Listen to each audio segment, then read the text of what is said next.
அதிமுக எம்ஜிஆர் இளைஞரணி மாநில இணைச் செயலாளரும் அக்கட்சியின் அதிகாரப்பூர்வ நாளேடான நமது அம்மாவின் வெளியீட்டாளருமான சந்திரசேகர் கடந்த ஏப்ரல் 10ஆம் தேதியன்று அக்கட்சியிலிருந்தே விலகியுள்ளார். அதிமுகவின் கொறடாவான மாஜி அமைச்சர் வேலுமணியுடன் நீண்ட நாட்களாக சந்திரசேகருக்கு இருந்த உரசலே இந்த விலகலுக்கு காரணம் என்கிறார்கள் உள்ளூர் அதிமுகவினர்.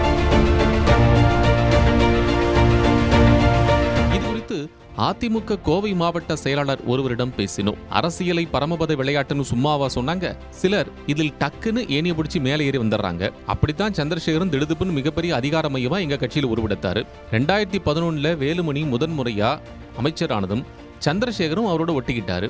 என்ஜினியரிங் முடிச்சிருக்கும் சந்திரசேகரனுடைய ஷார்ப்பு புத்தியும் எதையும் பக்குவமா முடிக்கும் ஸ்டைலும் வேலுமணிக்கு ரொம்பவே பிடிச்சு போச்சு. அம்மா காலத்துல கோவை அதிமுகவின் அதிபதியாக இருந்தவர் சின்னம்மாவின் உறவினரான ராவன். அதனால் சந்திரசேகரை மறைத்தே வைத்து தனக்கான உள் அரசியல் பணிகளை செய்ய வைத்தார் வேலுமணி. இடையில் சின்னம்மாவை கார்டனை விட்டு வெளியேற்றி ராவணனின் ஆட்டத்தையும் அடக்கினார் அம்மா. அதன் பிறகு சந்திரசேகரை விறுவிறுவென வெளிச்சத்துக்கு கொண்டு வந்த வேலுமணி தன் துறையில் வரும் டெண்டர்கள் கான்ட்ராக்டுகளை கவனிக்க வைத்தார். 2016 தேர்தலில் மீண்டும் எங்களுடைய ஆட்சி அமைந்து வேலுமணி உள்ளாட்சித்துறை அமைச்சரானதும் அவரது நிழலாக சென்னைக்கு பயணப்பட துவங்கினார் சந்திரசேகர். அதிலும் அம்மா மரணத்துக்கு பிறகு எடப்பாடியாருக்கு அடுத்த நிலையில் வேலுமணி என ஆன பிறகு சந்திரசேகரின் அதிகாரம் உச்சம் தொட்டது. கோவையிலும் கோட்டையிலும் எங்க கட்சிக்காரங்க மட்டுமல்லாம அத்தனை அதிகாரிகளும் சந்திரசேகரை பவ்யமா பார்க்க ஆரம்பிச்சாங்க. கட்சியின் அதிகாரப்பூர்வ நாளேடான நமது அம்மாவின் வெளியீட்டாளராகவும் அவதாரம் எடுத்தார் சந்திரசேகர். தவிர தொழில் ரீதியாகவும் விஸ்வரூப வளர்ச்சியடைந்தார் சந்திரசேகர். வேலுமணி அமைச்சராக இருந்த பரபரப்பில் சந்திரசேகரின் இந்த வளர்ச்சியை கண்டுகொள்ள அவருக்கு நேரமில்லை. 2021 தேர்தலில் ஆட்சியை இழந்த நிலையில்தான் சந்திரசேகரை ஸ்கேன் பண்ண துவங்கினார் வேலுமணி. திமுக ஆட்சி அமைந்த பிறகு வேலுமணி பங்களாவில் லஞ்ச ஒழிப்புத்துறை ரெய்டு நடந்தபோது வடவள்ளியில் சந்திரசேகர் பங்களாவிலும் ரெய்டு நடந்தது. இந்த சூழலில் பாஜகவுடன் வேலுமணி நெருக்கம் காட்ட அவரது அரசியல் மூவ்களை கண்காணிக்க சந்திரசேகரை எடப்பாடியார் பயன்படுத்தினார் என்றும் ஒரு சர்ச்சை கிளம்பியது. இதனால் சுமார் 10 வருடங்களாக வேலுமணியின் சொந்த தம்பியாகவே வலம் வந்த சந்திரசேகரை வேலுமணியின் வட்டாரமே ஒதுக்கி வைத்தது. இந்த மோதல் வலுத்துக் கொண்டே போன நிலையில்தான் தற்போது கட்சியிலிருந்து விலகியிருக்கிறார் சந்திரசேகர்.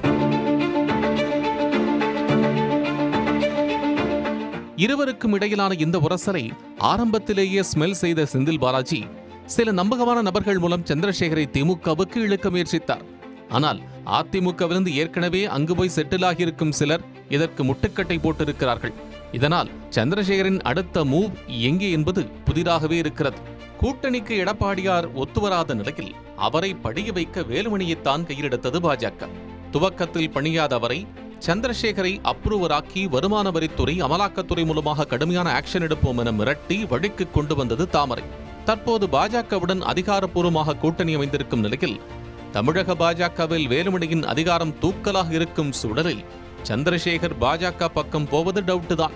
அதே நேரம் சந்திரசேகரை அப்ரூவராக்கி லஞ்ச ஒழிப்பு வழக்குகளில் வேலுமணியை முடக்கிட செந்தில் பாலாஜி கடும் முயற்சியில் இறங்கியிருக்கிறார் என்றும் ஒரு தகவல். கூட்டணியை அறிவிக்க அமித்ஷா சென்னைக்கு வந்த அதே நாளில் அதிமுகவை விட்டு இவர் விலகியதை பார்க்கும்போது திமுகவை திசை திருப்ப வேலுமணியும் சந்திரசேகரும் சேர்ந்து போடும் டிராமாவா இது என்றும் எங்களுக்கு டவுட் ஆகுது. இங்க 10 வருட ஆட்சியில வேலுமணியும் சந்திரசேகரும் சேர்ந்து எடுத்த கான்ட்ராக்டுகள், சேர்த்துள்ள சொத்துகள், சந்தித்துள்ள வழக்குகள் மூலமாக அவர்கள் மீது சட்ட நடவடிக்கை எடுக்கவும் வாய்ப்பு இருக்கிறது.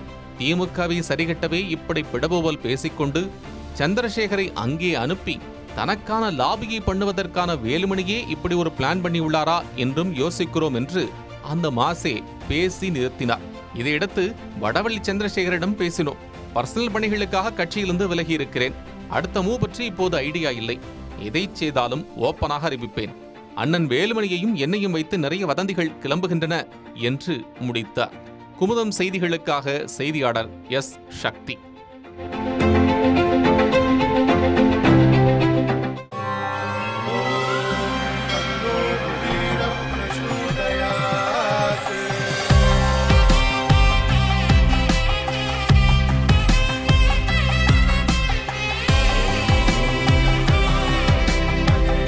இந்த அக்ஷய திருதியில என் ஆத்மார்த்தமான ஆஃபர் உங்க லலிதாவோட ஏற்கனவே கம்மி சேதாரத்துல 1 இல்ல இன்னும் 2%, 3% கம்மி. வைர நகை கேரட்டுக்கு 6000 ரூபாய் கம்மி.